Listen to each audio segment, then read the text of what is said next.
Let's move on. Rob B. Rob B. Is this a truth, lie, shenanigans? This is a wonderful truth, and I don't do these types of stories too often, so I'm happy to do it. All right. Very happy to do it.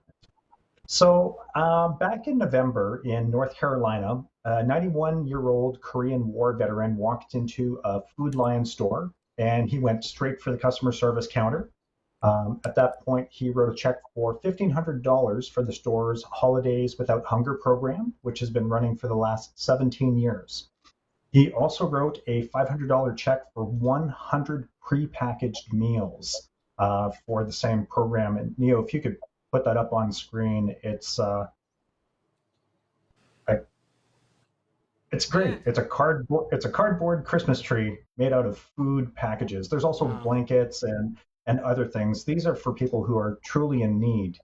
Now, the gentleman in question chose to remain anonymous, and when they asked about it, um, he was a POW during the Korean War. So he knows what it's like to go hungry. He knows what it's like to not know when your next meal is coming from. And during this COVID year, a lot of Americans, a lot of North Americans, a lot of people internationally have suffered financially. And when you suffer financially, your food bill suffers too.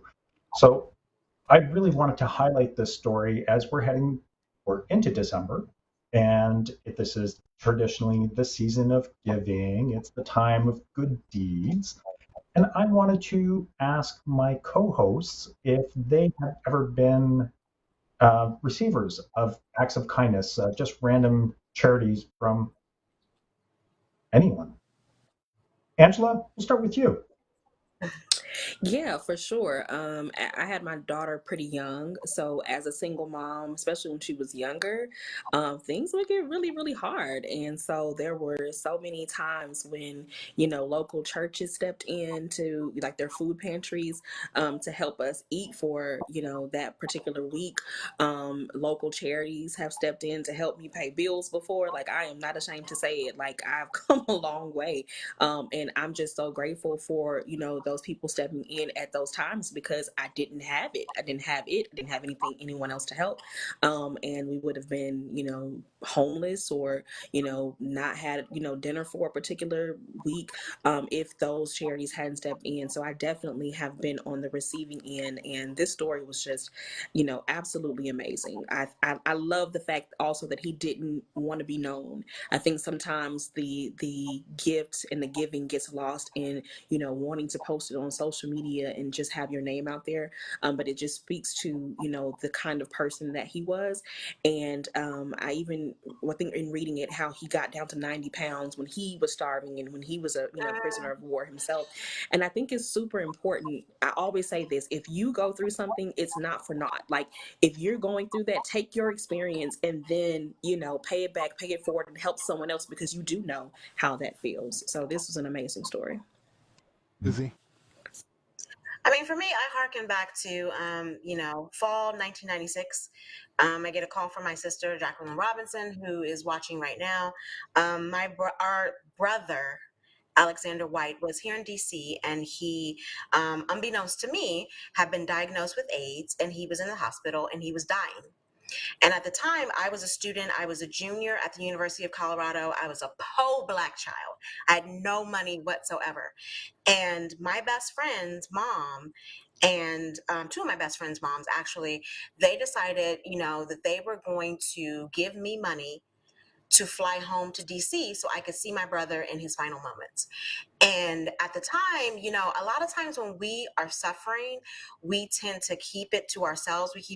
Tend to not reach Yeah. out or what have you, because we're proudful. And a lot of us have grown up, whatever happens in this house stays in this house. You don't let people know your business. Yeah. So Mm-hmm. I even had a problem, saying, I need to go home, but I can't get home.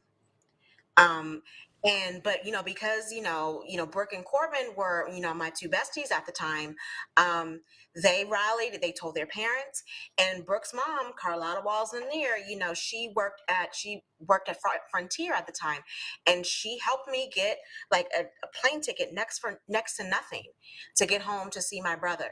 And I will always remember that. It's not something that I talk about a lot, because there have been other charitable moments, but that was a charitable moment when I was not necessarily down and out monetarily, but just emotionally and physically, and didn't know, like, didn't even want to think about how I was going to solve this problem. But I was able to, get home and see him. He did pass when I got back to school, Mm. but we said our goodbyes in that moment. And that was the last time also when the AIDS quilt was on display publicly. And so I got to go to the mall to see the AIDS quilt. Again, this was in the fall of 96.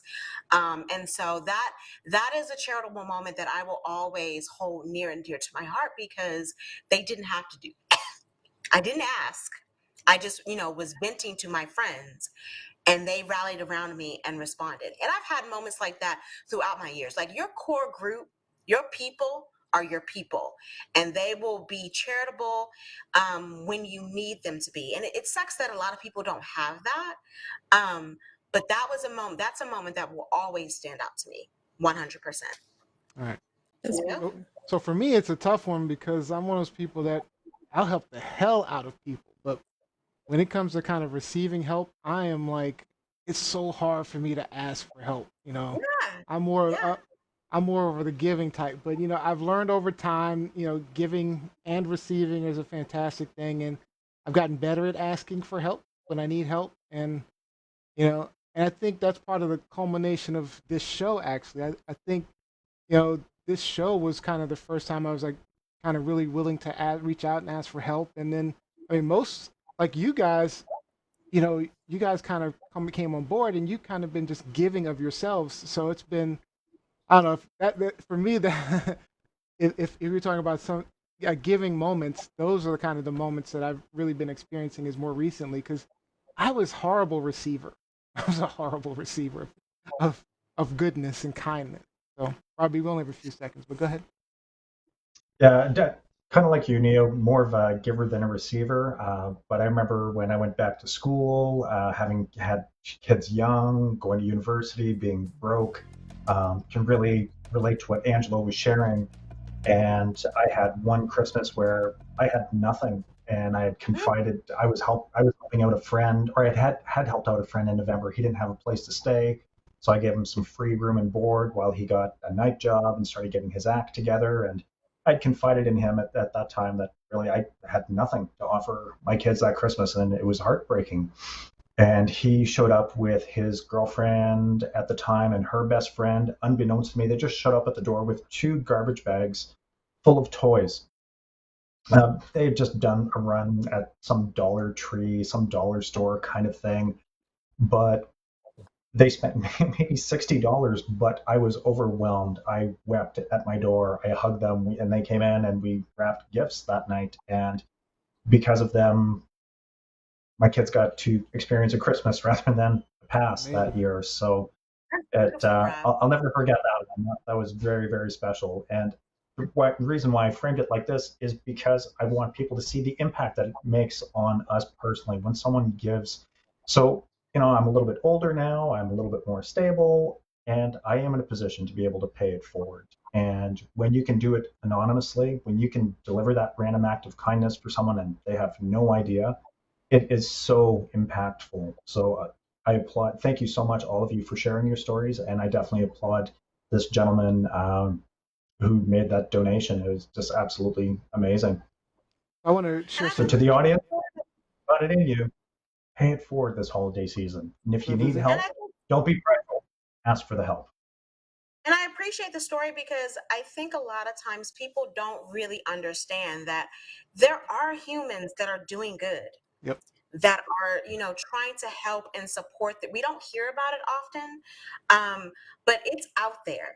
It's definitely. out there more often than we think. And even like you said, Rob, and you telling that story, I thought of another story from my youth. I think if we think back, there have been moments, in all of us where someone has reached out and helped us, There are. or we've done the same thing for someone else. Yep. And just because it was so thoughtless, like we didn't think that, we were actually making that much of an impact. Yep. We don't think about it often, but you did make an impact. Yep. So I appreciate this story. Especially around the holidays, it's definitely important. Yep. Let me share quick Yeah. comments online. We're over time. So let me, Jose says, I have been the receiver many times and have no issue sharing. I love to pay it forward. Jacqueline Robbins says, every time I'm tempted to give up on people, I hear or read about people like this gentleman. Annette Brown says, I cannot begin to list the generosity I've received this past year. It brings me to tears. So grateful, so humbled, so looking forward to giving back and paying it forward. So great. I love all the comments. That's it for our hot topic. Truth, lies, Whoop. shenanigans.